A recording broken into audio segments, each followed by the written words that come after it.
Hello traders and welcome to the weekend update here for March 24th, 2024. Currently have 4 trades open.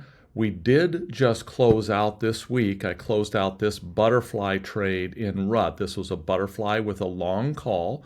This trade closed out just under 10% profit or $1,100. Now, there's a video that I put here in the feed for all of the subscribers. It was a very detailed video right here about this particular trade and how it played out. So this trade did require more management than many butterflies require because of the huge run-up. And I think you'll find that this will be a very educational video on the management of a butterfly.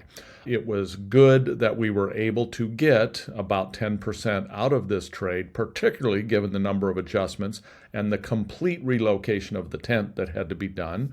And I felt like this one was managed in a way that really kept risk under control the entire duration of the trade. So great learning to be had in, I think, the management of this particular trade. So those of you that are subscribers, of course, this will be available to you. I will be moving it from the live alert service trades down into the closed trade archives. As most of you probably know, there are extensive numbers of trades in here. I believe probably over 100 now.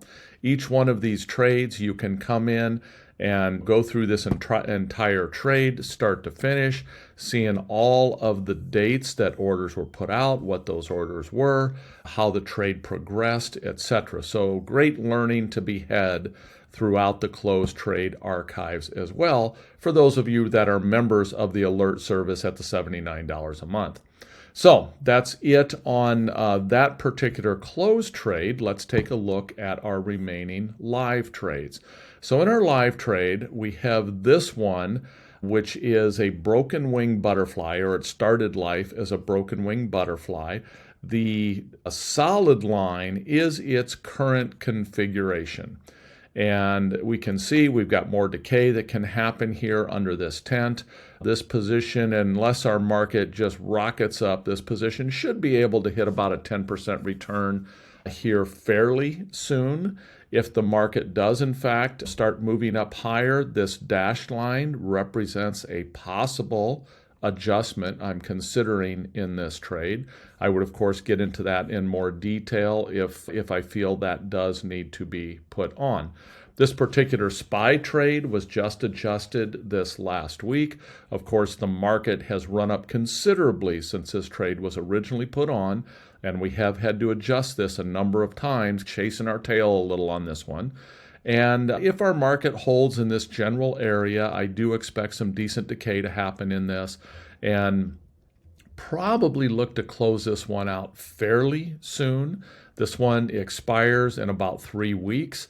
I don't want to carry things too close to expiration, at least not a full trade. I may thin a trade out and carry that thin trade to expiration, but I don't want to carry the full size trade into expiration and have all that gamma risk in case we have a big up or big down day. That's just what I'm trying to do this year in my trading. So in addition to that one, I also have this Apple credit spread where this went hard against us with the Apple news that broke. And I think somebody actually knew something on this one. Apple tanked about a week and a half ago before the Department of Justice came out with their announcement. I think there might have been a little inside information leaking which caused Apple to tank as badly as it did. It does seem to be stabilized here in this general range. If it does remain stabilized in this range, I do think this should decay, get us back to some moderate profit in this particular trade. This trade is playing out nicely. If our market stays outside of the tent, I will be looking to basically make an adjustment that will thin this trade out a little bit, reduce the risk to the up and down sides, and maybe lock in a little higher profit on this. And then I will be looking probably this next week to layer in a 5th trade as well. So from there, let's take a quick look at our markets themselves. and see what those look like. As you can see here in the futures market on Friday, we sold off back down to the lows, the overnight lows. So not a huge down move, 7 points in the SPX. This is our long-term SPX chart. As you can see, we did break out above this wedge, but as I had suspected, a lot of times those breakouts don't hold and you'll pull back in, and that seemed to be what happened on Friday.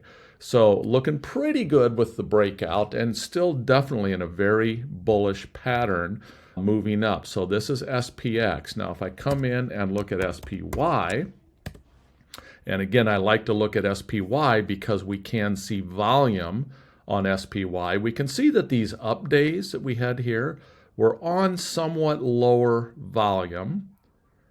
And then when we had just a little bit of a down day, the volume was higher. When we had these down days back here, volume was higher. So that's a little bit of a bearish signal. That's telling us that as soon as the selling starts, people are wanting to lock in whatever profits they've had from this massive run-up over the past few weeks. So we need to be aware of that, need to understand that if this selling accelerates, particularly if it breaks through the bottom of this channel, has really been a tight channel and it's been well respected all the way up. Anytime we start to break to the upside, it comes back in. Anytime we get down and start to break out of the downside, it comes back in. So right now, this channel is king. This channel is dictating the S&P 500 movement, in my opinion. And again, it's being pretty well respected here. We can take a look at the VIX, and we'll see in VIX that while VIX was making higher lows and was making higher highs in here a couple days ago, this thing just tanked. And so VIX is now back at some pretty low lows, which tells me there's no fear in the market. So bottom line is getting conflicting messages right now in our market. There isn't anything pointing strongly one direction or another. If we look at RUT, we can see in RUT, as I suspected, it did pop out, pulled back. Tried to pop out again, pulled back. But it is also in a higher low, not quite higher high. Again, this is a wedge pattern, so it's higher lows that it's making as we go up here. It hasn't really made what I would call a significant higher high.